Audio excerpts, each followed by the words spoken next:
Hello students, मैं हूं professor Sharma और आज हम एक बहुत ही इंपॉर्टेंट टॉपिक डिस्कस करने वाले हैं जो आपके बीबीए, एमबीए और कॉमर्स एग्जाम्स के लिए एब्सोल्युटली क्रिटिकल है। जी हां, हम बात कर रहे हैं मेमोरेंडम ऑफ एसोसिएशन की, जिसे हम आमतौर पर एमओए कहते हैं। तो चलिए एक सिंपल से सवाल से शुरू करते हैं। सोच के बताइए किसी भी कंपनी का वो कौन सा एक डॉक्यूमेंट है जिसके बिना कंपनी एग्जिस्ट ही नहीं कर सकती। What is the single most important document? बिल्कुल सही सोचा आपने, वो है मेमोरेंडम ऑफ एसोसिएशन। देखिए, आज के इस सेशन में हम इन 4 की एरियाज पर फोकस करेंगे। यही आपके एग्जाम आंसर का परफेक्ट स्ट्रक्चर भी हो सकता है। हम समझेंगे कि एमओए असल में है क्या, इसके लीगल डेफिनेशंस क्या हैं, इसके अलग-अलग फॉर्म्स कौन से हैं और सबसे इंपॉर्टेंट, इसका असली पर्पस, इसकी जरूरत क्या है। ओके, तो शुरू करते हैं हमारे पहले सेक्शन से, द कंपनीज कोर चार्टर। एक बात हमेशा याद रखिए, एमओए सिर्फ एक डॉक्यूमेंट या कागज का टुकड़ा नहीं है। ये कंपनी की नींव है, उसका फाउंडेशन है। इसे आप कंपनी का कॉन्स्टिट्यूशन यानी संविधान समझ सकते हैं।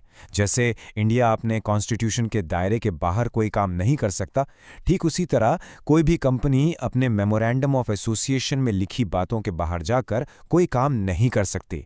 It sets the boundary. तो इसके मुख्य काम क्या है?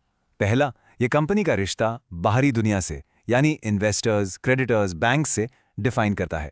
दूसरा, ये कंपनी के एक्टिविटीज की एक बाउंड्री सेट करता है। और तीसरा, और ये आपके एग्जाम्स के लिए सबसे क्रूशियल टर्म है, अगर कंपनी इस बाउंड्री के बाहर कोई भी एक्ट करती है तो उसे अल्ट्रा वायर्स कहते हैं। अल्ट्रा वायर्स एक लैटिन टर्म है जिसका सिंपल सा मतलब है बियॉन्ड द पावर्स, और ऐसा कोई भी एक्ट शुरू से ही वॉइड यानी इनवैलिड माना जाता है। चलिए अब आगे बढ़ते हैं। एग्जाम्स में अच्छे मार्क्स स्कोर करने के लिए आपको आम भाषा नहीं, आपसे प्रिसाइज लीगल लैंग्वेज एक्सपेक्ट की जाती है। तो आइए एमओए के कुछ की लीगल डेफिनेशंस को डीकोड करते हैं।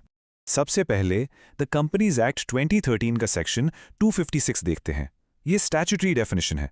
ये बस इतना कहता है कि मेमोरेंडम वो डॉक्यूमेंट है जो या तो कंपनी बनाते वक्त फ्रेम किया गया था या जिसे बाद में कानून के हिसाब से ऑल्टर या चेंज किया गया हो।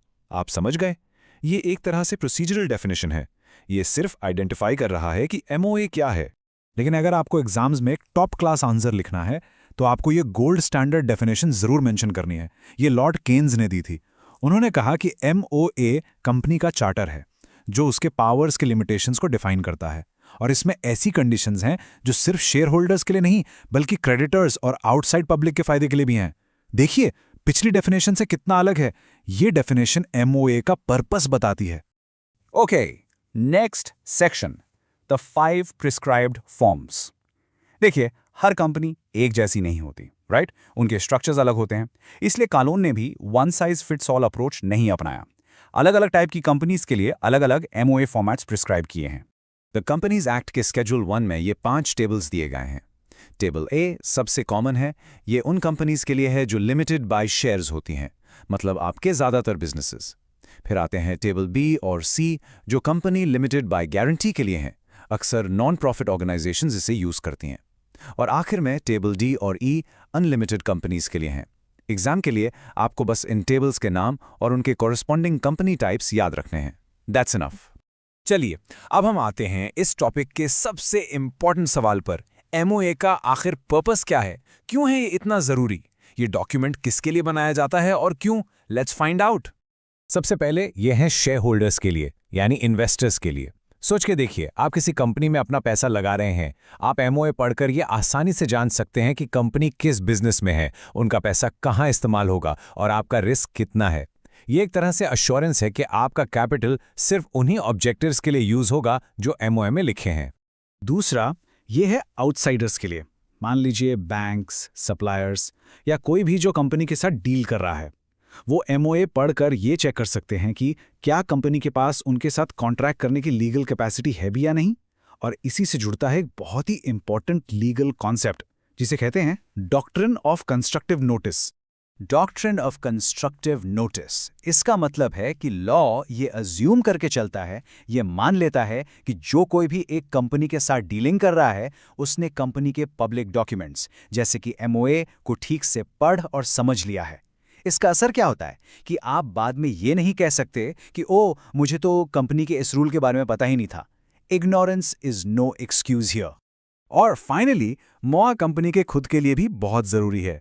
ये डायरेक्टर्स और मैनेजमेंट के लिए एक क्लियर लक्ष्मण रेखा बनाता है। उन्हें बताता है कि कंपनी को किस दायरे में चलाना है।